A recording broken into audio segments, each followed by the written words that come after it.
Nous devons aider le continent africain. To live with us, the European dream. Good friend of Taiwan.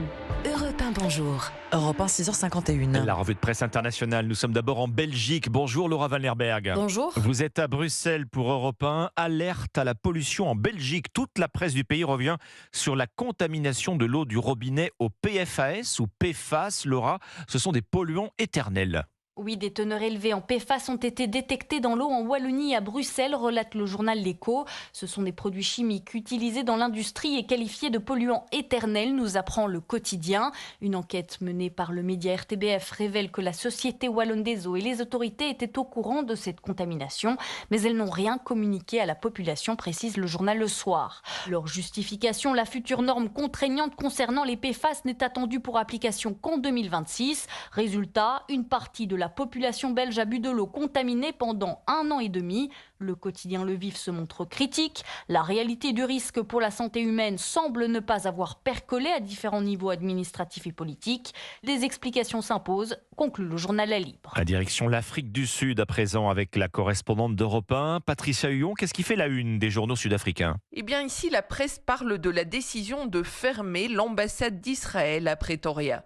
Eyewitness News précise que le Parlement a voté ce mardi avec une large majorité en faveur d'une motion visant à rompre les relations diplomatiques avec Israël jusqu'à la mise en place d'un cessez-le-feu à Gaza.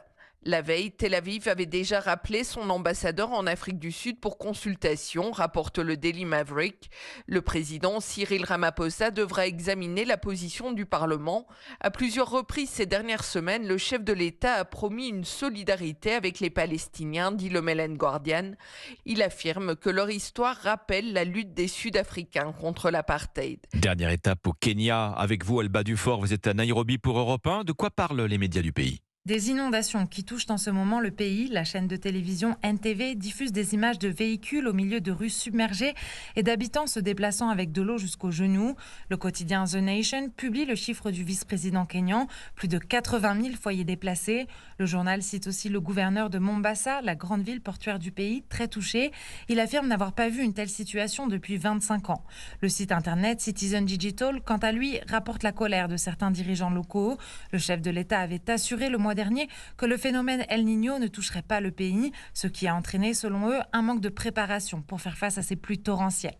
Enfin, la radio Capital News prévient, ces pluies devraient continuer jusqu'en janvier, d'après les prévisions de l'agence météorologique. La revue de presse internationale sur Europe 1. Merci Alba Dufort, merci à nos correspondants.